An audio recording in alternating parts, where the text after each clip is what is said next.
Assalamualaikum warahmatullahi wabarakatuh. Salam jumpa, salam sejahtera untuk Anda semua. Salam persaudaraan dari kami Ar9 Channel. Sahabat-sahabatku sekalian, semoga Anda dan kita semua senantiasa dalam lindungan Tuhan yang Maha Kuasa. Pada momentum bulan Oktober menuju tanggal 28 sebagai Hari Sumpah Pemuda, beredar banyak pertanyaan, setengah guyonan dan sebagian juga ada yang serius, yang berfokus kepada apakah kaum muda Ba'alawi pada saat itu ikut Sumpah Pemuda. Pertanyaan ini sebenarnya untuk menggugah kita sikapi, kalau saya menyikapi, untuk menggugah kita membuka lembaran-lembaran sejarah terkait dengan Sumpah Pemuda. Alhamdulillah, saya memiliki buku 45 tahun Sumpah Pemuda. 45 tahun ini dihitung dari terbitannya ya, 1974. Saya masih balita belum? Ya, apa sudah lahir belum ya? Ini diterbitkan oleh Yayasan Gedung-Gedung Bersejarah Jakarta.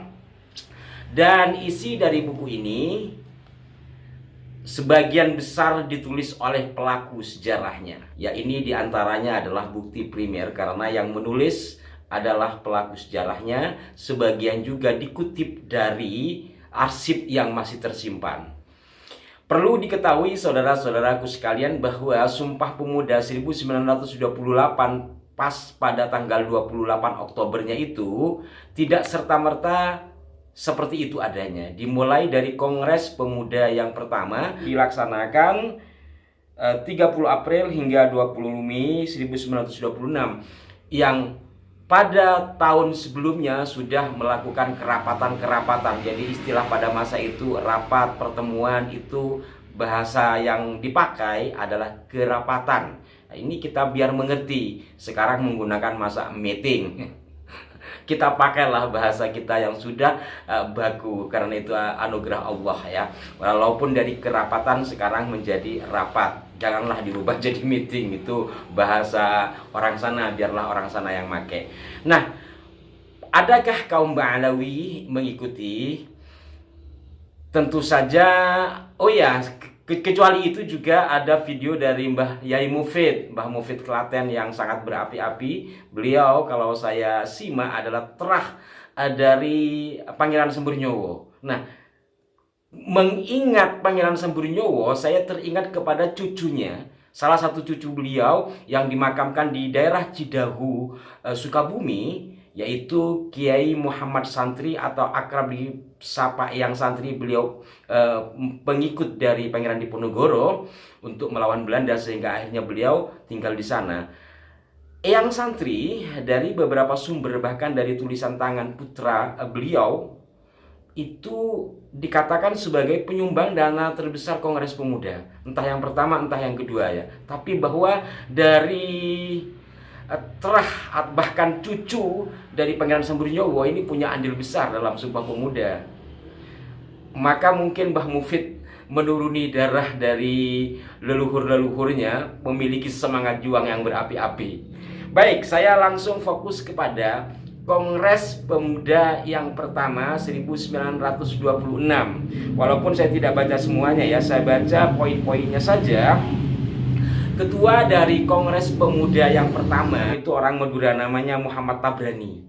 Dan setelah saya baca dari tulisan beliau terkait siapa ketuanya, perencanaannya, dan kelompok pemuda yang datang, memang tidak ada dari kaum Ba'alawi ya.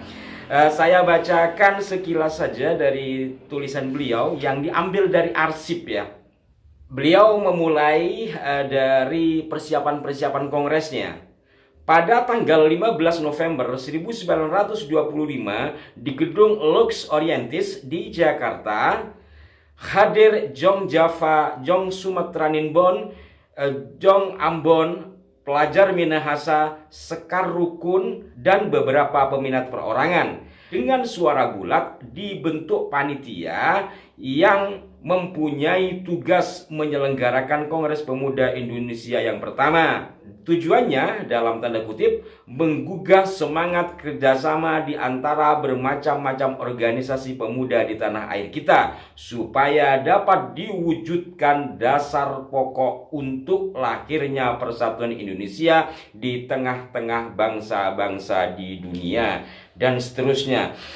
Di dalam Kongres Pemuda yang pertama ini yang penting saya sampaikan kepada Anda adalah 3 butir Sumpah Pemuda yang kemudian dibacakan oleh Pak Yamin pada 1928, yakni tumpah darah yang satu tanah Indonesia, kemudian bangsa yang satu bangsa Indonesia, dan menjunjung bahasa persatuan bahasa Indonesia.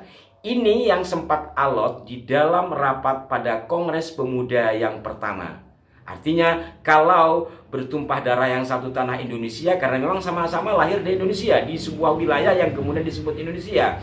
Kemudian berbangsa dari bersuku-suku, kemudian kita satulah menjadi bangsa Indonesia. Ini nampaknya lebih mudah ketimbang yang ketiga.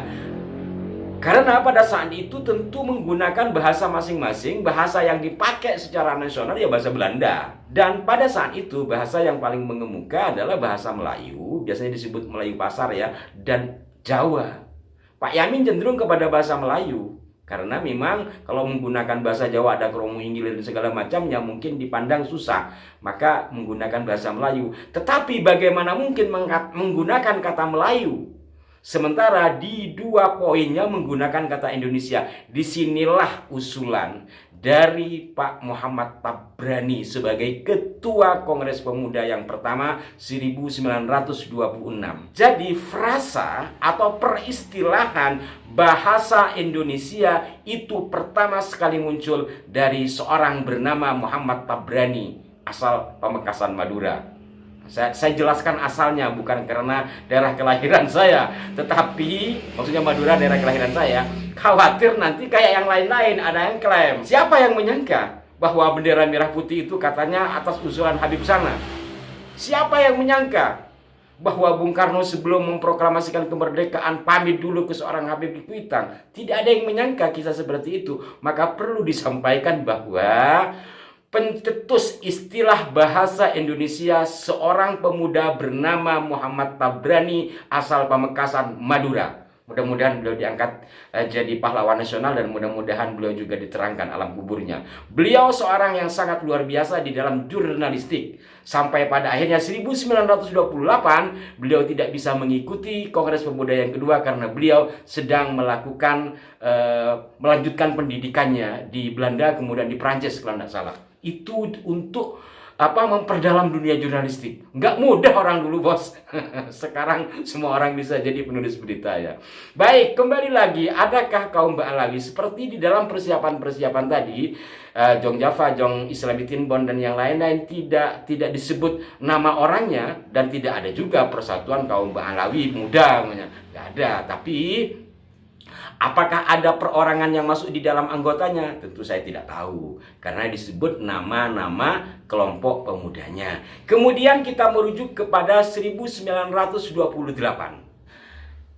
Untuk Kongres Pemuda yang kedua, 27 hingga 28 Oktober 1928. Saya akan bacakan dari dokumen yang dibukukan ini ya. Ejaannya masih ejaan lama. Bismillahirrahmanirrahim. Putusan Kongres Pemuda-Pemudi Indonesia.